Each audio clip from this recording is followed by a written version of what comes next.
하나님의 소원이 무엇일까요? 하나님의 소원은 디모데전서 2장 4절에 보면 하나님은 모든 사람이 구원을 받으며 진리를 아는 데 이르기까지 원하신다 했습니다. 하나님의 소원은 모든 사람이 다 구원받는 것이고 모든 사람이 다 예수를 아는 것입니다.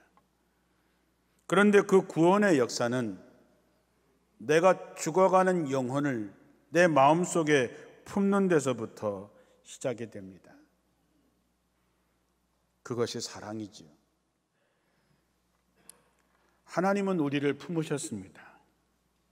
우리가 뭐 그럴 만한 인물도 아닌 거 아시지요. 그래서 우리를 포기해도 되고 죽든 말든 지옥에 가든 말든 내버려둬도 되는데 하나님은 우리를 품고 계십니다. 우리를 사랑하시기 때문에 우리를 살리기 위해서 이 땅에 오셨습니다. 그런데도 우리가 알아보지 못하고 그 예수님을 십자가에 못 박아 죽였음에도 불구하고 주님은 지금도 우리를 사랑하십니다. 전기가 연결돼야지 이렇게 빛이 켜지는 것처럼 예수님 하나님과 우리와의 끊어진 관계를 자신의 생명으로 연결시켜서 우리가 영원한 생명을 얻은 구원받은 사람이 되게 한 것이죠. 우리는 주님의 길을 따르는 사람들입니다. 여러분 예수 믿는다고 얘기하지요. 그렇다면 우리가 주님을 믿는 사람이 주님의 마음을 품지 않는다면 어찌 주님의 뜻을 알 것이며 어떻게 주님의 길을 가겠는가 하는 것이죠. 세상에서 가장 큰 기적이 뭡니까? 죽었던 사람이 사는 것입니다. 이것보다 더 큰 기적이 어디 있겠습니까? 그런데 그 기적이 여러분들의 마음에 품어지는 사람이 생길 때부터 시작이 된다라고 하는 것입니다. 주님께서는 내가 품으라고 우리 마음에 감동을 주었는데도 불구하고 우리가 품지 않고 순종하지 않는다면 우리는 그 사람을 지옥에 떨어뜨리는 사람일 뿐입니다. 다시 묻습니다. 여러분은 여러분을 통해서 구원받아야 할 사람을 몇 사람이나 품고 있습니까? 우리는 누군가의 기도와 누군가의 헌신을 통해서 우리는 여기에 앉아 있습니다. 누군가 우리를 품고 우리를 위해서 기도하고 우리를 전도했기 때문에 우리가 이 자리에 있는 것이지요.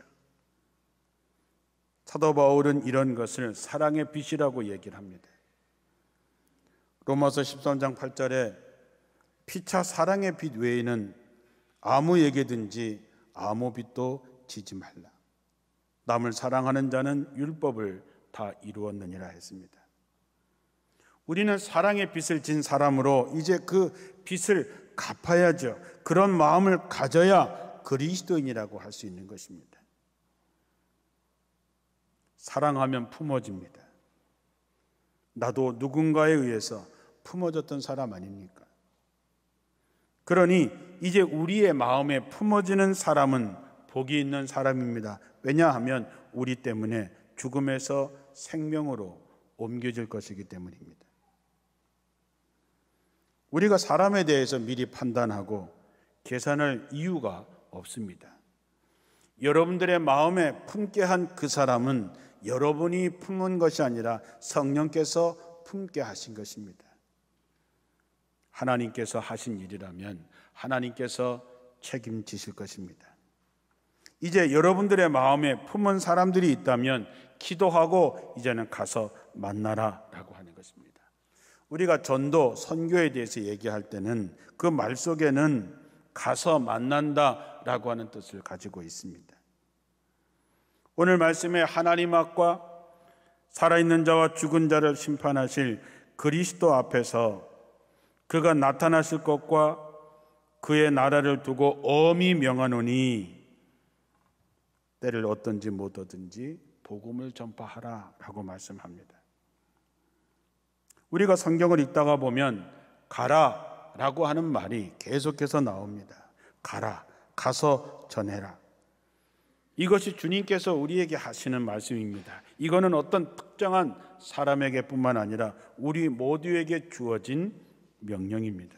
그렇다면 우리는 이제 마음에 품어진 사람을 위해서, 그를 살리기 위해서 가서 만나야 되는 것이죠.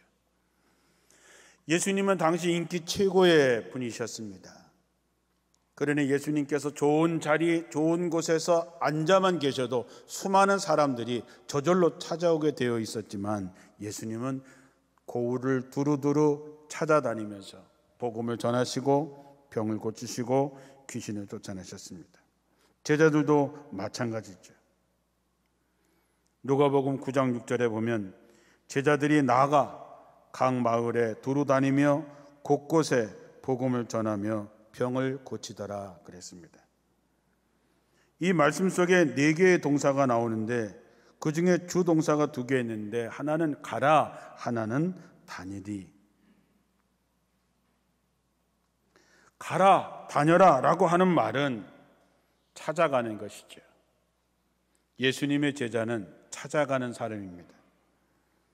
그렇게 다니면서 복음을 전하면 능력이 나타납니다.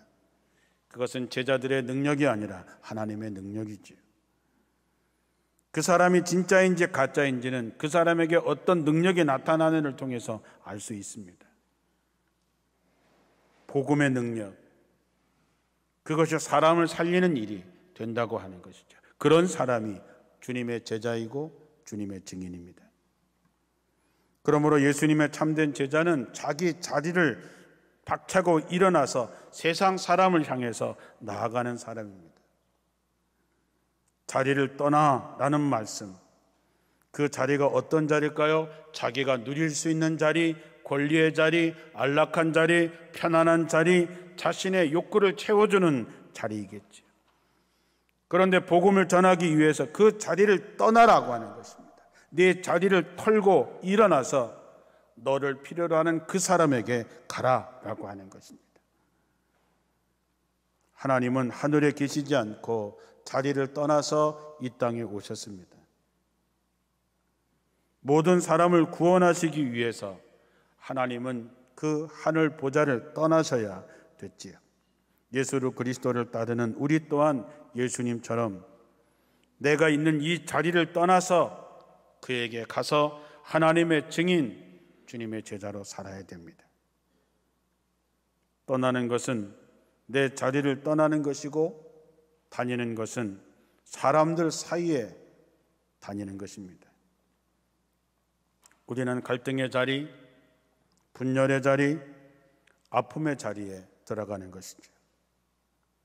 다니는 것이 우리에게 주어진 명령입니다. 사람이 머물러 있으면 텃세를 부리게 됩니다.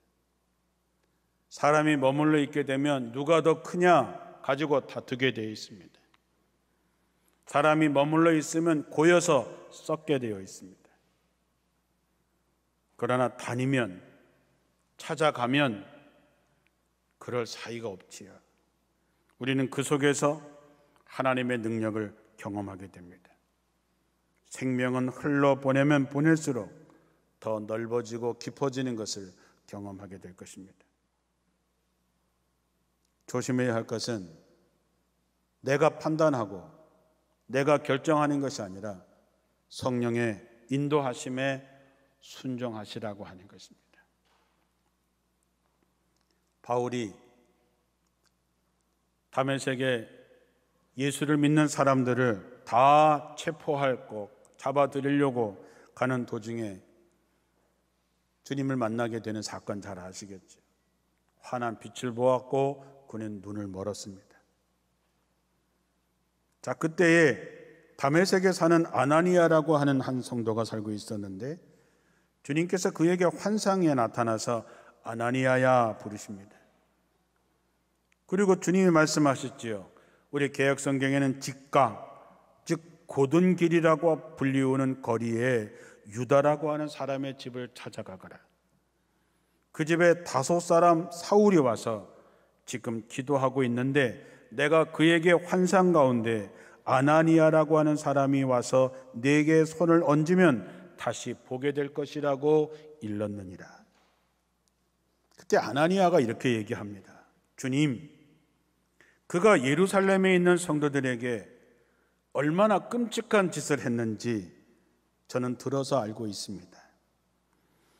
게다가 그는 이 다메섹에 온 이유가 여기에 있는 예수 믿는 신도들을 다 체포할 권한이 있는 영장을 대제사장에게 받아가지고 왔다는데 자기가 가야 되겠냐 하는 것이죠. 왜? 그런 놈은 눈이 멀어서 싸고 죽어 싼 놈인데 내가 가야 되겠냐고 하는 것이죠. 그런데 그때 주님이 말씀하십니다.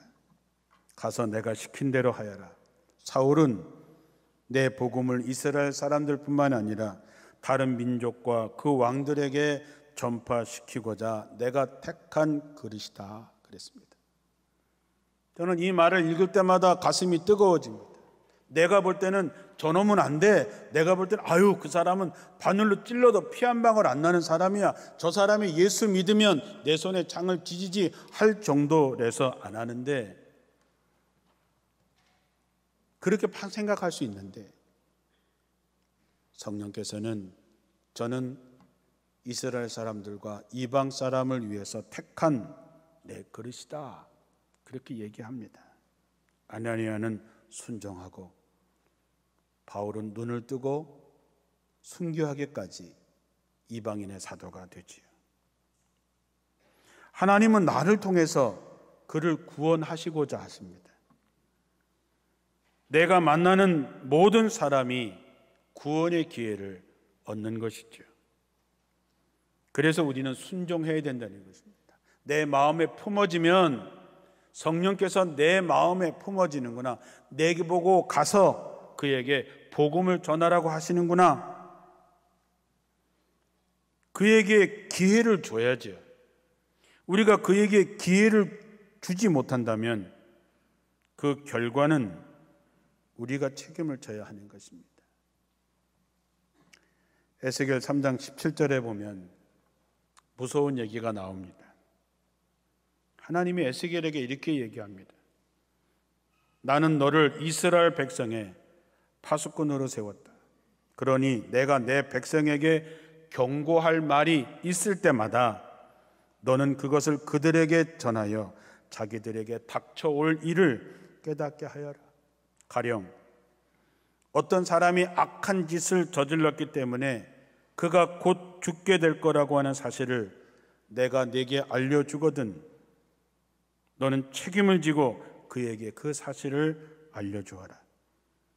그래서 그가 자신의 악한 행실을 고쳐서 목숨을 건질 수 있는 기회를 얻게 하여라. 네가 만약 그에게 경고하지 않으면 그는 자기의 죄값으로 당연히 죽게 될 것이다. 그러나 나는 네게도 그 책임을 지워서 살인자처럼 다루겠다. 내 생각과 내 판단으로 결정하는 것이 아닙니다. 여러분, 우리가 암에 걸리고 또 풍을 맞고 여러 가지 했을 때 그것을 고치는 것이 얼마나 힘듭니까? 사람의 생명을 구하는 일이, 병을 고치는 일이 얼마나 어렵습니까? 그런데 여러분, 사람의 생명을 살리는 일인데 쉽겠습니까? 더군다나 마귀와 영적 싸움을 해야 하는데 만만하겠습니까? 고린도로 전도하러 갔던 바울은 이렇게 고백했습니다.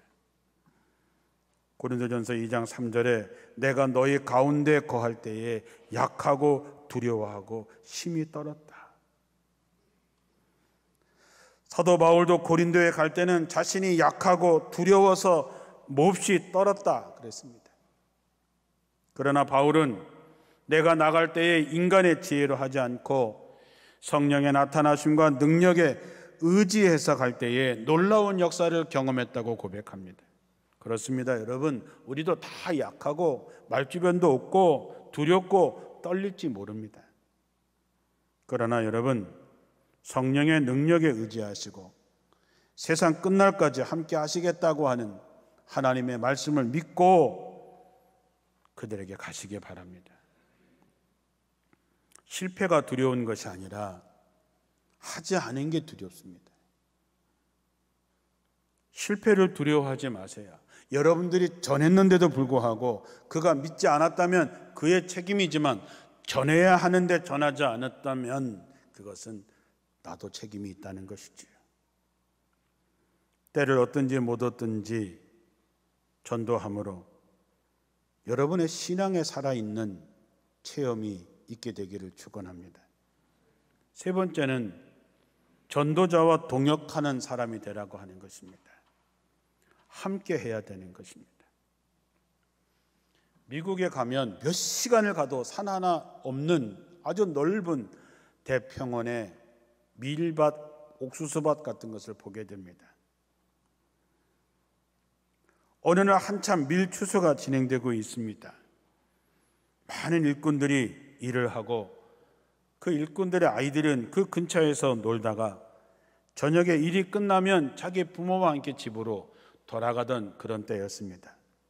일이 다 마치고 나서 이제 한 아이 이름을 부르면서 이제 집으로 돌아가는데 한 어머니가 소리를 지릅니다. 내 아이가 없어졌어요. 보니까 4살 된 아들이 없는 것이죠. 분명히 아까 노는 걸 봤는데 애가 없습니다. 아이는 거대한 평원의 밀밭 사이에서 놀다가 길을 잃어버린 것 같습니다. 사람들은 흩어져서 밤이 늦도록 아이를 찾았지만 찾을 수가 없었습니다. 그 다음 날도 일을 하지 못하고 사람들이 흩어져서 찾았지만 아이를 찾을 수가 없었습니다. 3일째 되는 날 흩어져 찾던 중에 어떤 한 사람이 이렇게 제안했습니다. 우리 이렇게 흩어져서 찾지 말고 다 손에 손을 잡고 한번 샅샅이 한번 찾아봅시다. 그래서 모든 사람들이 다 모여서 손에 손을 잡고 샅샅이 가게 됐을 때 얼마 지나지 않아서 아이를 찾게 됩니다. 그런데 안타깝게도 그 아이는 싸늘한 시체가 되어 있었습니다. 그 아이 엄마는 자기의 사랑하는 아들을 부둥켜 안고 이렇게 울부짖었습니다. 누군가 조금만 더 일찍 손을 잡고 아이를 찾자고 말해 주었었다라면 내 아이는 죽지 않았을 텐데. 제가 사는 집 앞으로 종종 낮이든 밤이든 119 구급차가 사이렌을 울리면서 지나갑니다. 그때마다 어떤 분일까? 어떤 사람일까? 무슨 일이 벌어진 걸까? 그 사람은 어떻게 될까? 사이렌을 울리는 목적이 뭘까요? 시간 싸움입니다. 죽어가는 이 사람에게는 1초, 1분이 죽느냐 사느냐의 갈림길이기 때문에 제발 좀 앞을 피해달라라고 하는 것이지요. 그때마다 저는 우리 원주제일교회가 죽어가는 영혼을 살리는 종합병원이 되어야겠다는 생각을 하게 됩니다. 보냄을 받은 선교사, 보내는 선교사가 있습니다. 2주 전에 우리는 2명의 선교사를 파송하는 예배를 드렸습니다. 이제 이성민 목사님은 수요일 날 필리핀으로 떠나고 최보람 목사님은 비자가 나와서 10월 중순에 인도네시아로 떠나게 됩니다. 그러나 우리가 그들을 섬기고 돕지 못한다면 그곳에서 선교할 수 있을까요? 어림도 없습니다. 선교사뿐만이겠습니까? 우리가 서로 전도하고 사람의 영혼을 살리려고 할 때에 여러분이 갖고 있는 그 어떤 것이라도 사람의 생명을 살리는데 필요하다면 그것을 사용하게 하라는 것이죠. 많은 사람들이 전도는 특별하다고 생각하지요. 화천에서 새로운 교인이 나왔는데 남편들은 보통 교회를 나오지 않지요. 그럼 제가 묻죠. 남편의 취미가 뭡니까? 아유, 우리 남편은 바둑에 미쳐 있어요. 됐다. 화천에 장로님이 한 분 계신데 이름이 참 좋아요. 순종이에요. 박순종 장로님. 그분이 화천에서 바둑을 제일 잘 두시는 분 중에 한 분이라서 장로님 전도하러 바둑판 가지고 가세요. 사람과 사람이 만날 때, 교회 다니는 사람과 안 다니는 사람이 만날 때 많은 낯선 것이 있지요. 그런데 바둑 좋아하는 사람에게 바둑을 두자고 가면 아무 문제가 없지요. 장로님이 가서 바둑을 두고 또 교제하고 결과가 어떻게 됐겠어요? 자기가 잘하는 바둑으로 한 영혼을 살리는 거지요. 군인 가족들이 나오면은 제가 늘 신발장을 봅니다. 그럼 신발장에 축구화가 있으면 얘는 축구하는구나. 그럼 축구 잘하는 집사님에게 조기 축구 누구 있습니까? 거기 나오던데요. 알아서 하세요. 그러면 축구로 교제를 나누다가 전하지요. 여러분이 갖고 있는 취미, 여러분이 갖고 있는 여러 가지 것들은 사람의 영혼을 구하기 위해서 반드시 필요할 때가 옵니다. 여러분이 일하는 그 자리도 사람의 영혼을 구원할 수 있는 자리입니다. 그러니 내가 갖고 있는 것이 이 생명을 살리는 일에 필요하다면, 기꺼이 사용할 수 있게 한다면 우리는 서로 동역하게 되고 합력하여 사람의 영혼을 살리게 되는 것이죠.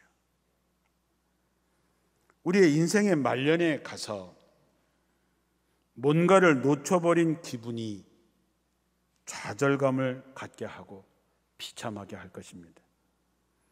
내가 할 수 있었던 일을 이루지 못한 것에 대한 후회 때문에 비참해지지 말자는 것이지요. 기꺼이 함께 하시기를 주님의 이름으로 축원합니다. 마지막으로 이제 모든 것은 하나님께 맡기는 것이죠. 초대교회의 마지막 결론이 뭡니까? 하나님을 찬미하고 온 백성에게 칭송을 받으니 주께서 구원받는 사람을 날마다 더하게 하셨다. 날마다 부흥하게 하신 분이 누구냐? 주님이 하셨다는 얘기죠. 우리가 최선을 다하고 우리가 마음에 품고 우리가 기도하고 힘들어도 그에게 가서 복음을 전하고 함께 동역하고 나면 이제 나머지는 하나님이 하시는 것입니다. 고린도전서 3장 7절에 씨를 뿌리는 사람이나 물을 주는 사람은 그다지 중요하지 않습니다. 키워주시는 하나님만이 중요한 분입니다. 바울은 심고 아볼로는 물을 줍니다. 아볼로가 심고 바울이 물을 줍니다. 그러나 그것을 자라게 하시는, 열매를 맺게 하시는 최종적인 결과는 하나님이 하신다고 그랬습니다. 그러므로 우리가 최선을 다해서 품고 기도하고 가서 전하고 동역했다면 이제 결론은 하나님께 맡기는 것이지요. 사도행전 13장 48절에 바울과 바나바가 가서 복음을 전할 때 이방인들이 듣고 기뻐하여 하나님의 말씀을 찬송하며 영생을 두시기로 작정된 자는 다 믿었다 그랬습니다. 영생을 주시기로 작정된 사람들, 하나님의 예비하심 속에 있는 사람들은 다 믿었다 했습니다. 사랑하는 성도 여러분, 이제 품으십시오. 그리고 만나러 가십시오. 함께 동역하십시오. 그러면 우리 눈으로 하나님이 하신 기적을 보게 될 것입니다. 세상에서도 죽어가는 사람을 살린 사람을 의인이라고 칭찬하지요. 하물며 죽어가는 영혼을 살린 아름다운 전도자의 그 이름, 하나님의 나라에서 하나님의 생명책에 영원히 기록될 것입니다.